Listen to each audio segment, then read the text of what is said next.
It was a quiet, sunny Sunday afternoon, the kind that makes you feel like nothing in the world could go wrong.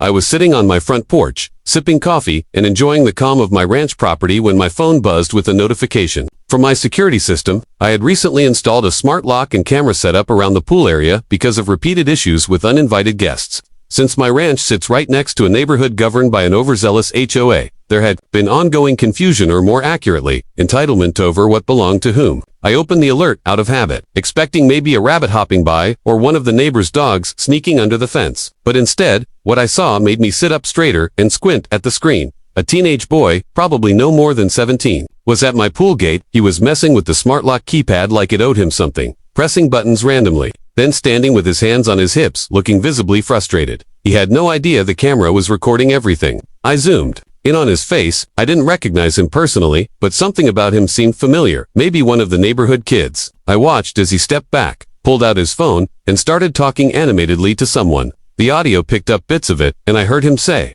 "Yeah, I'm here at the pool, and this guy put some crazy electronic lock on it. I can't get in." I raised an eyebrow. This guy, as in me, my pool, the one he was trespassing on. What really blew my mind was the next part. "I'm calling 911. This can't be legal," he said. And just like that, he actually did it. The sheer audacity floored me. He wasn't just confused. He truly believed that my private pool on my privately owned ranch property was something he had a right to access. I couldn't believe it. He made the call as if he were reporting a burglary, not realizing that he was the one committing trespass.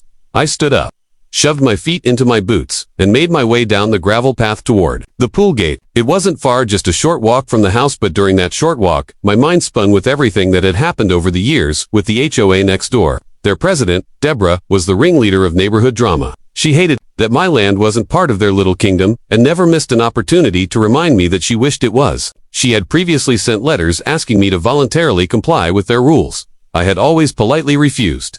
My land had nothing to do with them. I had bought it fair and square, and it was fully independent. That fact clearly irritated her, and her behavior had only grown more entitled over time. As I approached the pool gate, I saw the boy pacing and talking on the phone again. He hadn't noticed me yet. "Yeah, the cops are coming," he said, sounding like he'd just won a battle. "He can't just lock this up like it's Fort Knox." I almost laughed. The confidence in his voice was absurd. Then, I heard it, the familiar sound of tires on gravel. 2 sheriff deputies were pulling into the driveway, their black SUV kicking up dust as they approached. The boy perked up and pointed toward me the second they stepped out. "That's him," he shouted, waving his arms like he'd just spotted a criminal. "That's the guy who locked me out of the pool." I stayed calm. This wasn't my first rodeo dealing with nonsense. One of the deputies, the older of the two, walked over to me with a neutral but slightly confused expression. "Sir," he said, "is this a community pool?" I nearly choked on air. "No, officer," I replied, keeping my voice steady. "This is my personal pool, on my private ranch property. I have full documentation to prove it, and I have security footage of him trespassing." I handed him my ID, my property deed, and opened the smart lock app on my phone. It showed every lock and unlock event, all tied to my system. "This lock system is mine. He has no permission to be here." The deputy nodded and called over his partner, who was now questioning the boy. "Do you live here?" the younger cop asked him. The boy's tone shifted. "No, but my mom runs the HOA. Everyone always used this pool before he put in that weird lock system." There it was, the connection, Deborah's son. It suddenly made perfect sense. The way he talked, the entitlement in his voice, the belief that this land was part of the neighborhood, it was all inherited behavior. His mother had probably raised him to believe this pool belonged to everyone, when in reality, it never had. Not legally, not practically, not even a little. The older deputy raised an eyebrow and turned back to me.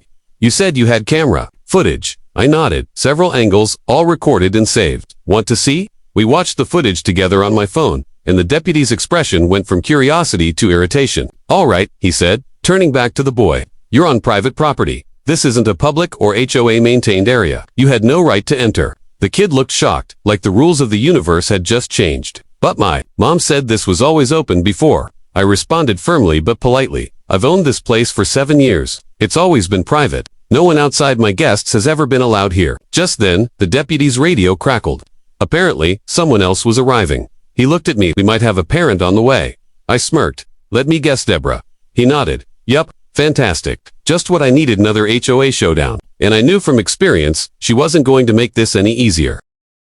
The SUV rolled up like a dust storm with an attitude. The second the tires screeched to a halt, Out came Daybroth, a HOA president herself, strutting across my gravel drive like she was about to lead a courtroom drama.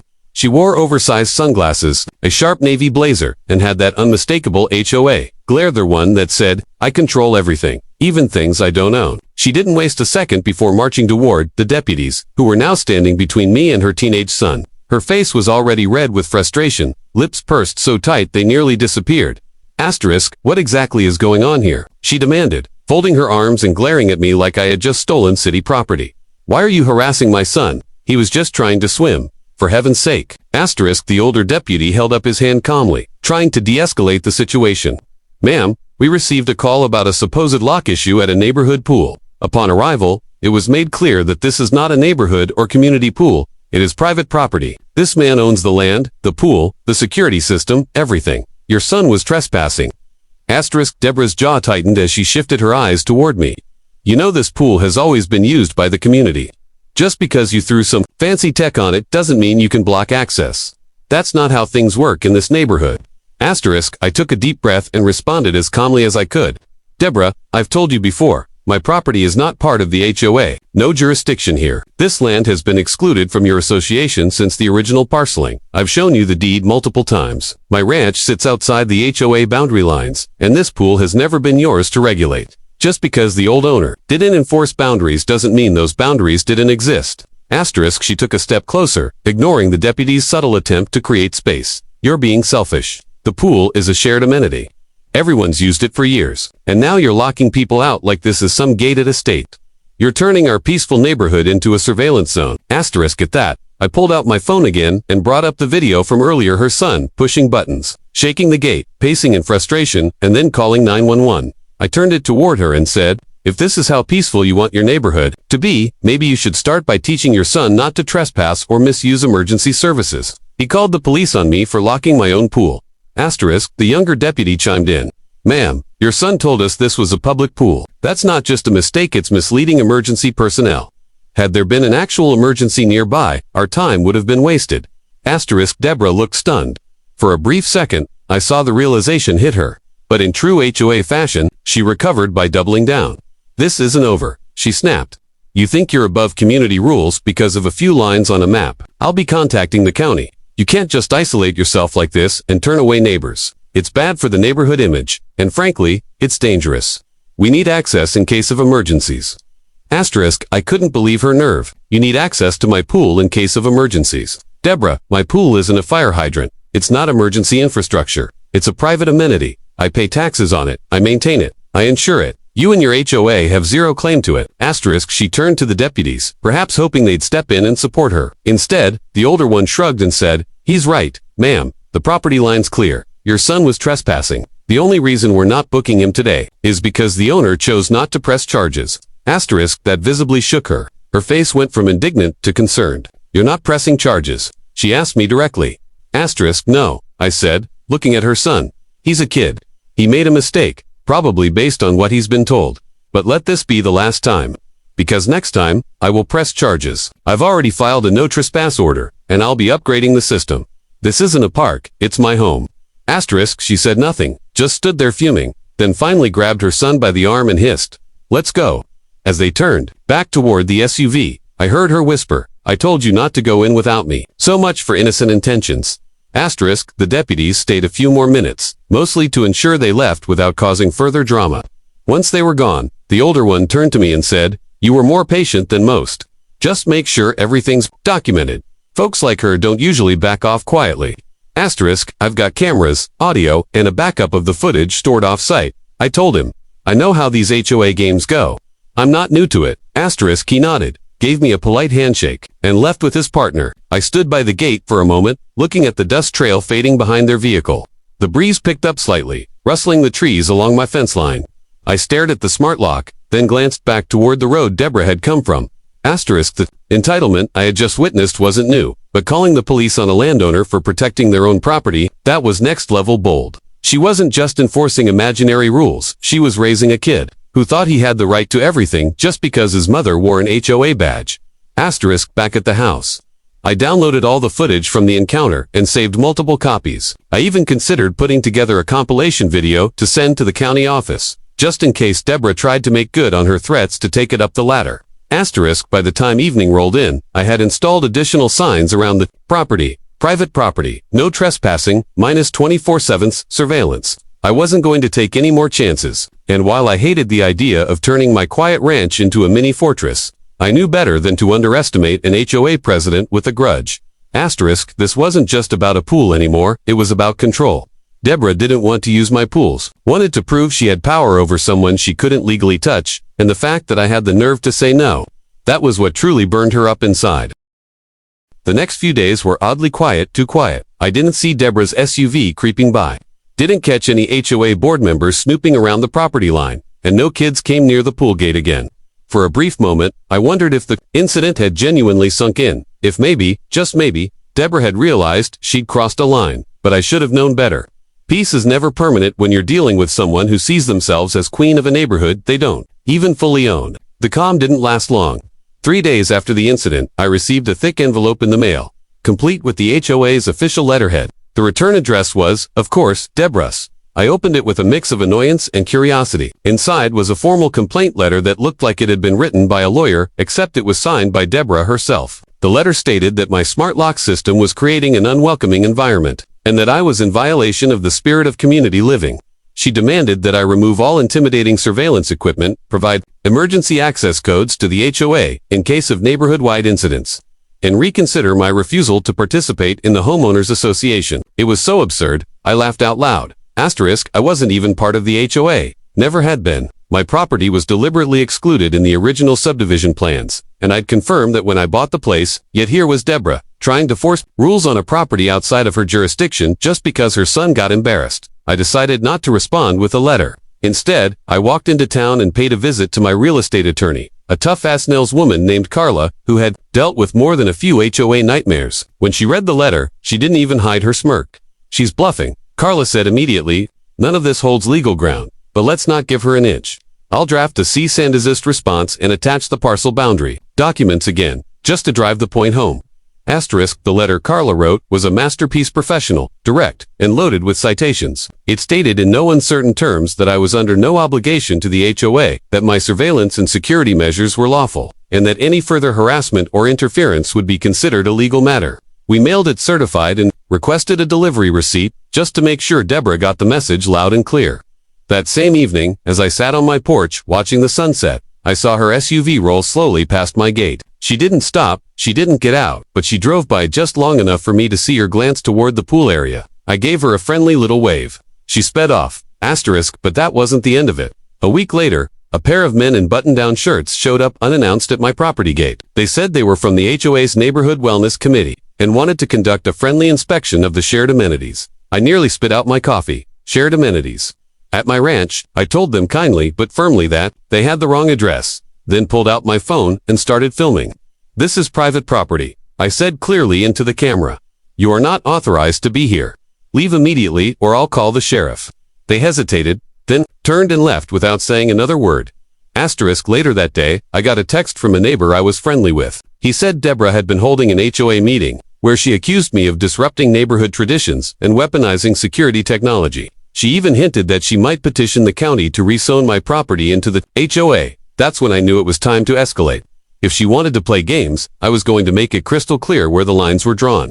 I hired a local land surveyor to restake every boundary of my property with fresh markers. Not only that, but I installed 2 more surveillance cameras, one at the end of my driveway and one facing the path leading in from the neighborhood side. Then I added floodlights with motion sensors and set up alerts that would ping my phone. Anytime someone came near the perimeter, it wasn't paranoia, it was preparation. Asterisk, to top it off, I went to the county office and filed a public notice, reaffirming that my property was independently owned, excluded from any HOA oversight, and protected by a no trespass order. That document became part of public record. I even laminated a copy and posted it near my gate for anyone to read. A few days after that, I saw Deborah walking her dog near the edge of my fence line. She slowed down when she reached the sign, stared at it for a good minute, then walked off in a huff without even looking at the house. The message had been delivered. Asterisk, but perhaps the most satisfying moment came when I received a visit from the sheriff's office, not for an emergency, but just a friendly check-in from the same deputy who had responded to the 911 call. he told me, off the record. A few folks on the HOA board came down to the station complaining about excessive enforcement of personal boundaries. We let them know there's no law against securing your own land. I couldn't stop smiling. Asterisk from that point on. I didn't get any more letters, visits, or surprise committee inspections. The HOA backed off. Neighbors who used to awkwardly avoid me actually started waving again. A few even whispered support, saying they were tired of Deborah's high-handed tactics. One older couple even brought me a pie as a thank you for standing up to the madness. Asterisk what started as a teenage stunt to swim in someone else's pool turned into a full-scale battle over property rights and personal freedom. Deborah thought she could bully me into submission, but all she did was push me to lock everything down tighter. I didn't just defend my ranch, I turned it into a fortress of facts, law, and cameras. Asterisk, and every time I walk by that smart lock, I smile a little. Not because it's fancy, or because it works like a charm, but because it represents the moment. I finally drew the line. And this time, the HOA had no choice but to stay on their side of it. Weeks passed, and my ranch returned to its peaceful rhythm. The weather warmed up, and I began spending more afternoons by the pool reeling, grilling, sometimes just listening to the birds and the occasional whinny from the horses out back. The smart lock worked flawlessly. The new security system gave me peace of mind, and for once, there were no unexpected visitors or surprise committee inspections. But while things had quieted down publicly, I knew Deborah wasn't the type to let something go easily. She was like a pot of boiling water with the lid barely on quiet, but only until the next bubble burst. Sure enough, about a month after the incident with her son, I got an unexpected knock at the door. It was just before noon, and the sun was directly overhead. I looked through the camera feed and saw a county code enforcement officer standing on my front porch. He wasn't aggressive or rude, actually seemed a little uncomfortable, but I could tell from his posture that he wasn't just here to say hello. I opened the door and greeted him. "Afternoon," he said, holding up a clipboard. "Mr. Timmons, I'm here to follow up on a complaint filed with the county. Something about improper fencing, obstruction of public access, and possible unpermitted surveillance installations." I sighed. "Let me guess, complaint filed by someone with an HOA title." He half smiled, clearly having dealt with this type of neighborhood drama before. "I'm not allowed to say officially, but you'd be surprised how many anonymous complaints come from the same street." I invited him in and showed him around. Every single camera was legally mounted and within property bounds. The fencing was pre-approved when I purchased the ranch. And the smart lock on the pool gate, installed by a licensed technician, meeting all local safety codes. I even showed him the documents Carla had helped me prepare, the boundary maps, the no trespassing registration, even the notice of exclusion from the HOA's jurisdiction filed with the county office. He looked everything over, nodded, and said, "This is one of the cleanest cases I've seen. You're not just within your rights, you're overprepared." I asked him directly, "So what happens now?" "Nothing," he said. "No violations. I'll close the file as unfounded. Just a heads up, though, people like this don't always quit. If she keeps filing baseless complaints, you can file harassment charges or seek an injunction." That gave me something to think about. I appreciated the officer's honesty, but I wasn't interested in escalating things unless I had to. Still, I made a mental note. If Deborah filed one more baseless complaint, I'd take legal action to shut her antics down for good. A week later, I took things one step further. I hosted a barbecue, not just for friends and family, but for neighbors. Yes, even those in the HOA. I made it clear in the invitation. This wasn't about rules or boundaries, just a friendly community gathering for anyone who wanted to enjoy good food and better company. I wanted to make a statement without being hostile. The message was simply wasn't the enemy, and I wasn't trying to isolate myself. I just wanted to be respected like any other homeowner. To my surprise, almost 24 people showed up. Some brought potato salad, others came with drinks or desserts. There was laughter, kids running around outside the pool area, of course, and plenty of friendly conversations. Many of them admitted they thought I was some recluse rancher until the Deborah drama started. Turns out, her gossip made more people curious than afraid. Some even thanked me for standing up to her, saying they'd had their own smaller run-ins with her and felt powerless. Of course, Deborah didn't show, but her absence said more than any speech could have. She didn't have the control she once believed she had. Her attempt to use her title and influence to intimidate me had backfired. Instead of isolating me, it brought people together on my terms, on my land. The most unexpected moment came near the end of the night. A teenage boy walked up to MIT. Was Deborah's son. He looked sheepish, like he wasn't sure if I'd shoo him away or call the sheriff again. "Hey," he said, rubbing the back of his neck. "I just wanted to say, sorry, about the pool, the cops, everything." I studied his face for a second. He wasn't faking. He looked genuinely embarrassed. "I didn't know the pool was yours," he continued. "I mean, I should have figured, but my mom always said it was for everyone." I just believed her. I nodded slowly. "It's okay, kid. I know where you got the idea. Just remember, there's a big difference between what someone says and what the law says. You're welcome to visit, just knock first and wait for permission, all right? He smiled a little, relieved, and shook my hand before walking off into the evening light. That handshake felt like the final chapter of the saga. A circle closed. From then on, everything settled. The boundary signs remained, the cameras stayed active, and the smart lock never failed. But what changed was the atmosphere. The neighbors no longer saw my property as a mystery fortress. They saw it for what it was, a well-kept ranch, owned by someone who just wanted his space. Respected. Deborah didn't file another complaint. Maybe she realized the harder she pushed, the more isolated she became. Or maybe she just ran out of steam. Either way, the lesson was learned. No matter how loud,